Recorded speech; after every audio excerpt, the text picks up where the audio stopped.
I'm Tori, and today I'm going to be discussing the book Girls and Sex, written by Peggy Orenstein. I listened to the audiobook that the author narrated.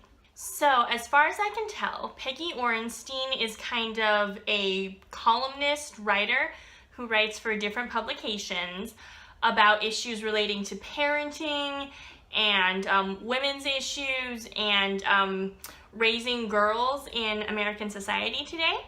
And she had a daughter a while back and has been writing books kind of about issues that will pertain to her age group. So I read another one of her books called Cinderella Ate My Daughter, which was about girls when they're at the age of like the Disney princesses and how that affects them. And Peggy's theory in that was that the Disney princess culture kind of starts sort of getting them ready for the stage where they'll be overly sexualized a few years later.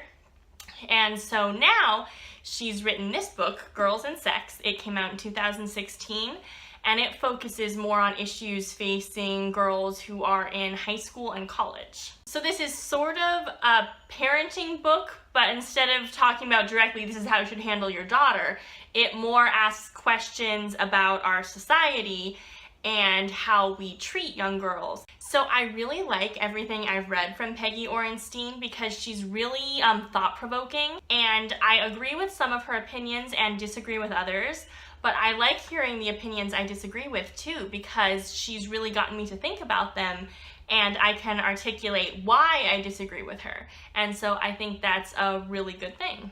From the perspective of a lot of people in our society, I think that they'll find this book fairly liberal because what Peggy Orenstein wants for her daughter is for her to grow up to have a meaningful and fulfilling sex life that honors her and makes her feel in control and loved. But she's not one of those parents who says, "You're not dating until you're 30.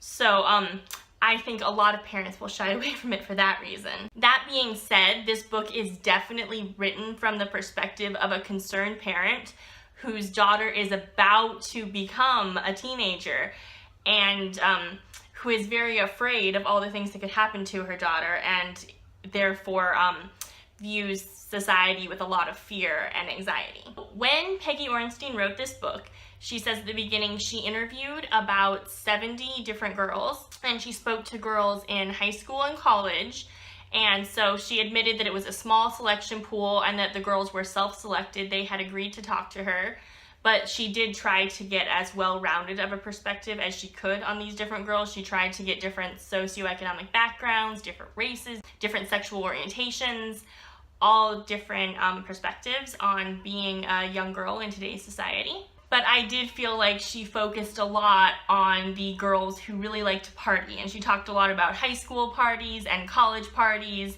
and all the crazy unhealthy things that girls do to get attention at these parties. And I do agree that that is definitely a problem and that definitely does happen, but I felt like she touched on other girls, girls who had signed purity pledges and a few different perspectives, but mostly she focused on the ones who would be partying a lot. And so the book kind of presents it as that's how all young women act in our society. And I feel that that is not a full representation. So this book starts out talking about kind of how our society views teenage girls and teenage boys differently.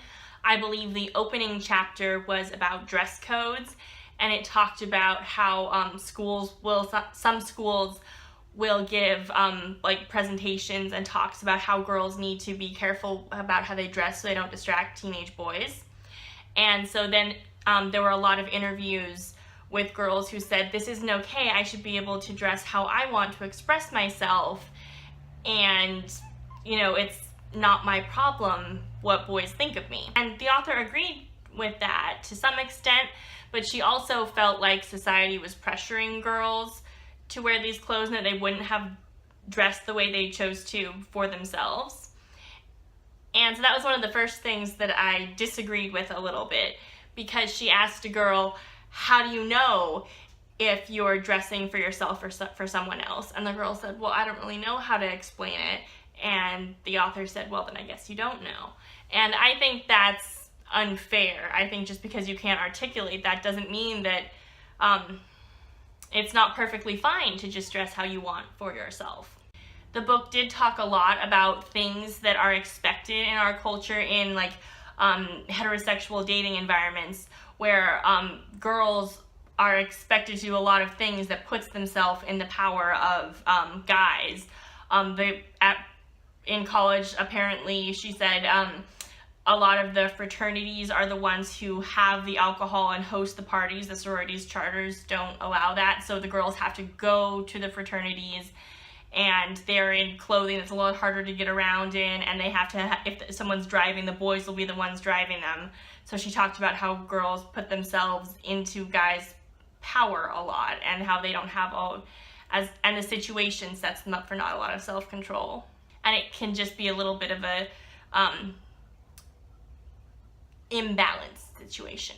She also talked about how in our society, girls are really trained to be the peacemakers kind of, and extricate themselves from difficult situations politely. And even if they're feeling very uncomfortable and if they're feeling like their personal safety is in jeopardy, they oftentimes end up being kind of overly polite and not assertive enough to get out of those situations. So those were some very interesting points. The book talked a lot about the definition of consent and how that can be a little vague in like the party situations that took place a lot in this book, and about how young women and young men in our society aren't really prepared all that much to figure out what defines consent and what doesn't, so that when they're intoxicated and not thinking clearly, they have a much harder time thinking about their rights and responsibilities.